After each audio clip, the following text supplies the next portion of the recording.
Hungary and the Hungarian public media has been deeply infiltrated by Russian propaganda ever since the terrible war broke out in our very neighborhood. And the narrative here at home is very distorted. Now, an EU support package to Ukraine of 50 billion euros has been delayed after it was blocked by Hungary. It comes despite the union formally agreeing to open membership talks with Kyiv. Well, let's speak to Bruno Waterfield, the Times' Brussels correspondent now. Bruno, good afternoon. Afternoon. There was euphoria from Kyiv yesterday, when the deal on opening membership talks was agreed, and now sort of hopes dashed on this immediate agreement on 50 billion euros of aid. It's a bit of a roller coaster, isn't it?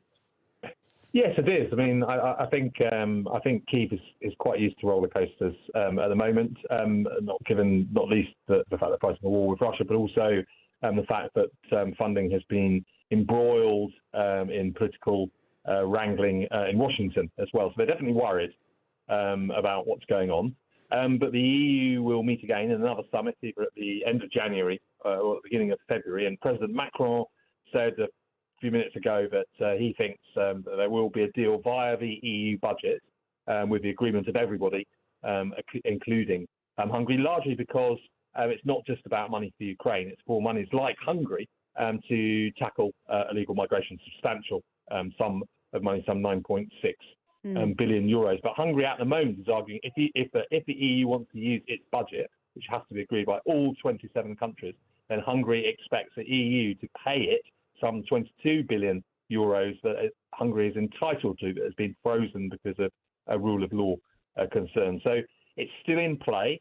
It's a delay rather than a blocking, and the European Commission is already working on a plan B, so that 26 governments can make sure money gets to Ukraine.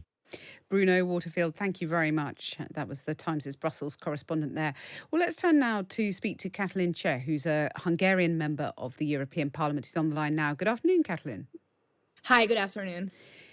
So just listening to Bruno just there, Hungary may yet clear this aid package for Ukraine, and if not, the EU can find a way around it.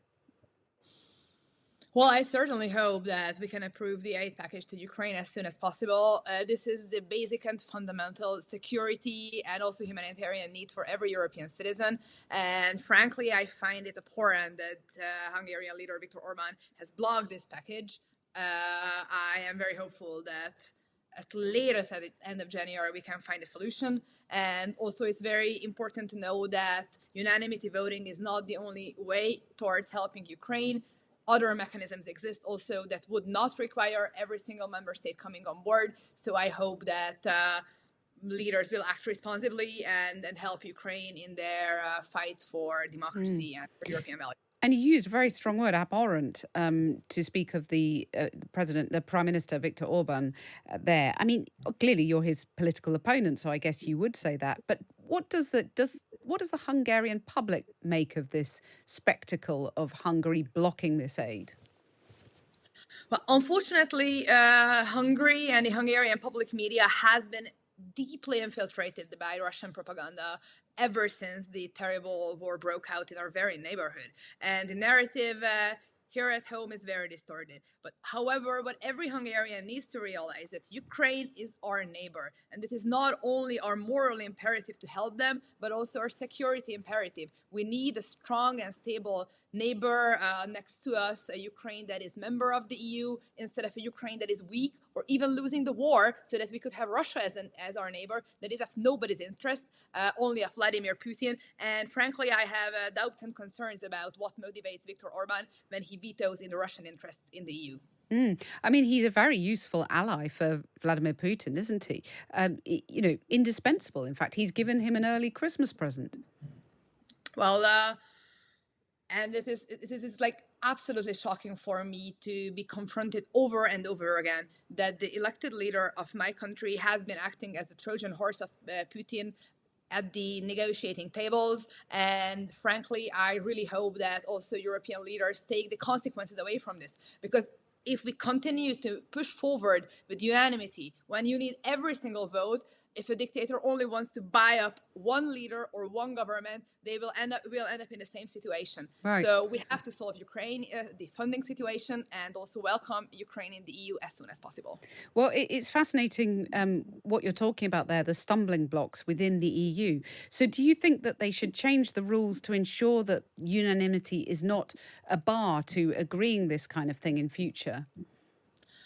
Well, I believe that if there is a key to the survival of the European Union under these very rapidly changing geopolitical situations in the world, is to enable it to be active, to be fast, and to be able to speak with one voice. If you require every single member state to come on board for every single decision, this leads us to us being weak and slow and not pulling our weight at the global sphere. So this is why we need reforms.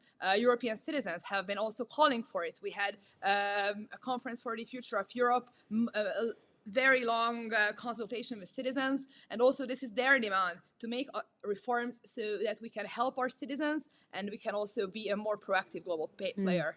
I suppose the problem is, you're ashamed of what Viktor Orban is doing in the EU, but when it comes to Ukraine, he's not the only one saying, no, let's not give any more support to Ukraine. There are Republican politicians in the US saying enough is enough.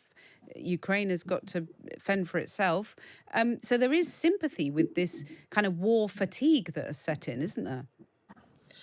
Well, it is indeed very troubling to see the global trends shaping up. However, I have to say that in the EU, all the other 26 leaders stood behind the financial support for Ukraine and also for EU membership. Inside the Union, Viktor Orban is the only problem standing in the way of us supporting our neighbor, and it would be even more important to stand behind them and their war for freedom and democracy when global support is waning a little bit. There is some frustration even within the EU about the sort of sluggishness of the counteroffensive and a sort of feeling that, perhaps a question, that, should peace be advanced at some point in the next few months? How do we get to peace in Ukraine?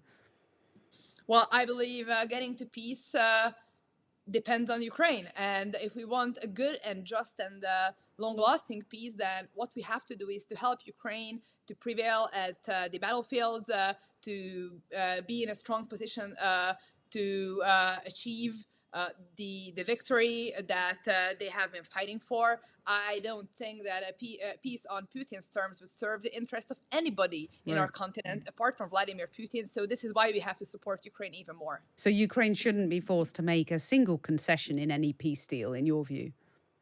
Well, I believe right now this is not the time to make concessions.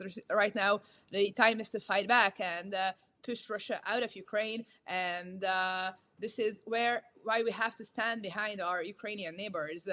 They are doing everything that is in their power to stand up for their freedom. And as we were able to successfully support them over the past years, we have to sustain this support.